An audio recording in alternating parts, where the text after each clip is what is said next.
आपका स्वागत करते हैं आज रात की प्रार्थना में।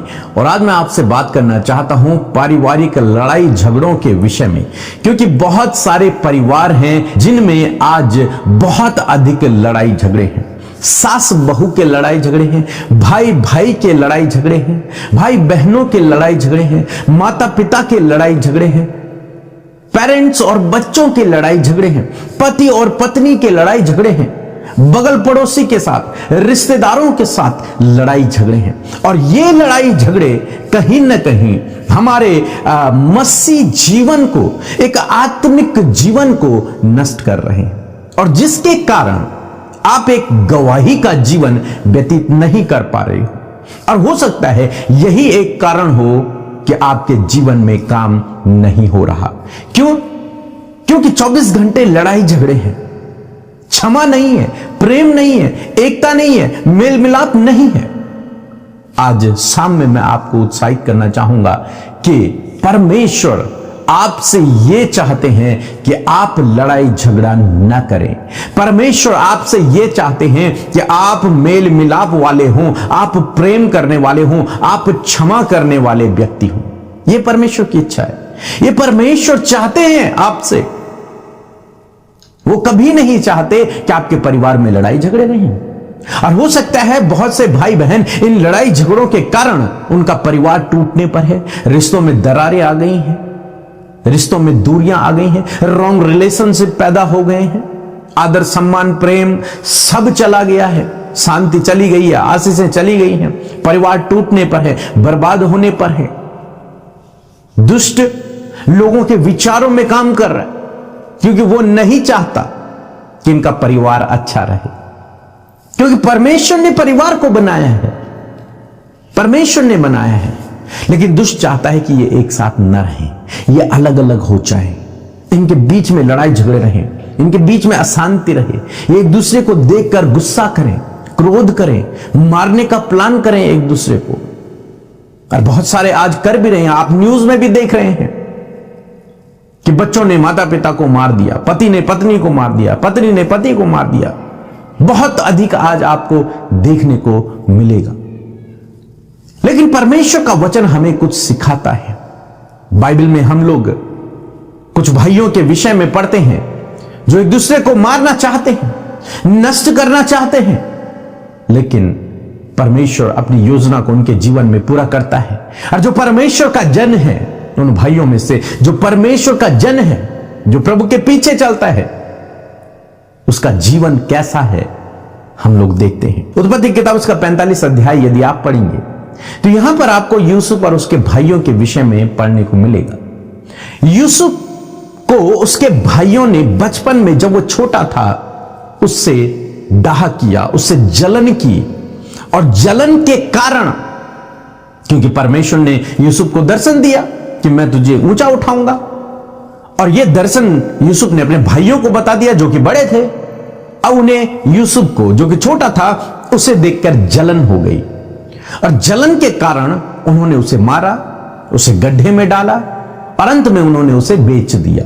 बेच दिया मीन्स हमेशा हमेशा के लिए गुलाम होने के लिए बेच दिया दूसरे देश में। और अपने घर में जाकर अपने पिता से उन्होंने कहा कि यूसुफ को जंगली जानवरों ने खा लिया है। और इस कारण से यूसुफ अपने भाइयों से, अपने परिवार से, अपने माता पिता से हमेशा हमेशा के लिए अलग हो गया। ये जो बड़े भाई थे, इनके मन में उसके प्रति कड़वाहट थी, जलन थी, गुस्सा था, इसलिए उन्होंने उसे मारने का पूरा पूरा प्लान किया। लेकिन जिसे परमेश्वर बचाना चाहे उसे कोई मार नहीं सकता। जिसके लिए परमेश्वर के पास योजना है उसे कोई नष्ट नहीं कर सकता, उसकी कोई हानि नहीं कर सकता। और परमेश्वर के पास आपके लिए योजना है। मैं आपसे कहूंगा, चाहे दुष्ट विरोधी लोग, चाहे अपने ही लोग आपके विरोध में कितने भी प्लान बना ले, कितनी भी योजनाएं बना ले, आपकी हानि की, आपको नष्ट करने की, आपको गिराने की, आपके नुकसान की, लेकिन मैं आपसे कहना चाहूंगा, यदि आपका भरोसा प्रभु पर है और आप उसके पीछे चल रहे हैं, तो उसके पास आपके लिए योजना है। आपका जीवन उसके हाथों में है, और जब आपका जीवन उसके हाथों में है तो आपकी कोई भी हानि नहीं कर सकता। अब वो चाहे आपके अपने हो चाहे पराए हो। कोई भी हो, चाहे वो कितने ही पावरफुल क्यों ना हो, लेकिन वो आपकी हानि नहीं कर पाएंगे। एक साइड ये 11 भाई थे और एक साइड यूसुफ अकेला था। उन्होंने उसे मारने की कोशिश की, मारा भी, लेकिन परमेश्वर ने उसे सुरक्षित बचा लिया। अंत में उन्होंने उसे बेच डाला। वहां यूसुफ ने स्ट्रगल का जीवन व्यतीत किया, उनके कारण, भाइयों के कारण, उनकी जलन के कारण, उनके गुस्से के कारण, लेकिन परमेश्वर उसके साथ में था। और एक दिन परमेश्वर ने उसे शिरोमणि ठहराया। परमेश्वर ने उसे जिस देश में वो बेचा गया था, जिस देश में वो गुलाम था, उसी देश का एक बहुत बड़ा अधिकारी बना दिया, यूं कहूं कि प्रधानमंत्री बना दिया, और सारा देश उसके कंट्रोल में आ गया। और जब ये जो 11 भाई थे जिन्होंने उसे बेचा था, मारा था, जब इन लोगों के देश में अकाल पड़ा, तो ये अकाल से बचने के लिए वहां गए जहां यूसुफ को बेचा गया था, यानी कि मिस्र देश में। जब वहां पहुंचे तब इनकी मुलाकात यूसुफ से होती है, लेकिन यूसुफ पहले अपने आप को छिपाए रखता है, उन पर प्रकट नहीं करता, क्योंकि वो तो पहचान नहीं पाते, लेकिन यूसुफ पहचान लेता है कि ये मेरे भाई हैं। अंत में यूसुफ एक काम करता है, हम पढ़ेंगे 45 अध्याय और उसका 4 पद लिखा है। फिर यूसुफ ने अपने भाइयों से कहा, भाई नहीं जानते हैं अभी कि ये जो प्रधानमंत्री है ये हमारा भाई यूसुफ है, उन्हें नहीं पता। लेकिन जब उनकी मुलाकात होती है तब कहता है कि मेरे निकट आओ, और वे सब उसके निकट आते हैं। और यह सुनकर वे निकट आए, और फिर उसने कहा, मैं तुम्हारा भाई यूसुफ हूं। उसने उन पर अपने आप को प्रकट किया कि मैं तुम्हारा भाई यूसुफ हूं, जिसको तुमने मिस्र आने वालों के हाथ बेच डाला था, जिसे तुमने बेच दिया था, जिसकी तुमने हानि की थी, जिसको तुमने मारने की कोशिश की थी, जिसको तुमने नष्ट करने की कोशिश की थी, वही छोटा मैं हूं, यूसुफ। और जब वो लोग इस बात को सुनते हैं तो वो बहुत डर जाते हैं, घबरा जाते हैं, क्योंकि अब यूसुफ छोटा नहीं है, अब वो देश का प्रधानमंत्री है। और ये जो भाई हैं जो उस समय पावरफुल थे, आज ये उसके सामने कुछ भी नहीं है। ये बहुत डर जाते हैं, घबरा जाते हैं। लेकिन 5 पद पढ़ेंगे। अब तुम लोग मत पछताओ। वो पछताने लगे, वो रोने लगे, उसके सामने माफी मांगने लगे। लेकिन यूसुफ कहता है कि तुम मत पछताओ, तुमने जो मुझे यहां बेच डाला इससे उदास मत हो। तुमने जो किया, जो गलत किया, मेरे साथ में तुमने जो कुछ किया गलत, अब पछताने की जरूरत नहीं है, अब तुम्हें उदास रहने की जरूरत नहीं है। लिखता है क्योंकि परमेश्वर ने तुम्हारे प्राणों को बचाने के लिए मुझे आगे से भेज दिया है।